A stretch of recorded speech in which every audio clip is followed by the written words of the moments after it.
ছাত্ৰ-ছাত্ৰীসকল তোমালোক আটাইকে আমাৰ চেনেললৈ স্বাগতম জনাইছো। ছাত্ৰ-ছাত্ৰীসকল আমি a day at the living root bridge এই পাঠটিৰ অষ্টম শ্ৰেণীৰ ইংৰাজীৰ এজেভিৰ প্ৰশ্নোত্তৰ আলোচনা কৰি আছো। আহাচোন আমি আজি 3 নম্বৰৰ এ আৰু বি প্ৰশ্নটোৰ উত্তৰ আলোচনা কৰোঁ। ইয়াতে প্ৰশ্নটোত কৈছে how are the root bridges built, মানে শিপাৰ দলংবোৰ কেনেদৰে নিৰ্মাণ কৰা হয়।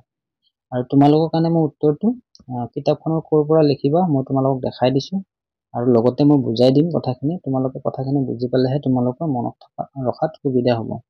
ইয়াতে চোৱা ইনভাৰ্টেড কমা য'ত আৰম্ভ হৈছে তাৰ পৰা তোমালোকে উত্তৰটো লিখিব পাৰিবা। The roots of the rubber tree are directed to grow' in a particular direction, অৰ্থাৎ এটা দিশত যাবলৈ দিয়া হয় শিপাবিলাক, আৰু কি বুলি কৈছে নদীৰ আনটো মূৰলৈকে লৈ যোৱা হয় শিপাবোৰ।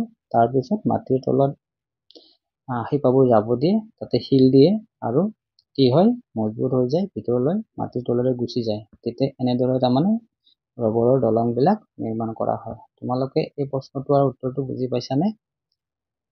তোমালোকক পাঠটো পঢ়াওতেও মই বুজাই দিছো এইখিনি, তোমালোকে মন কৰিলে পাঠটো যাব পাৰা।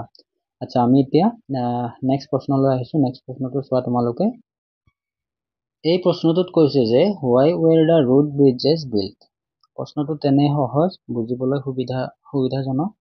কৈছে যে শিপাৰ দলংবোৰনো কিয় বনোৱা হৈছিলে, কিহৰ বাবে শিপাৰ দলংবোৰ বনোৱা হৈছিলে। আৰু তোমালোকক মই পাঠটো পঢ়াওঁতে কৈছিলো যে শিপাৰ দলংবোৰ এইকাৰণে বনোৱা হৈছিলে মেঘালয়ত বহুত বৰষুণ হৈছিলে।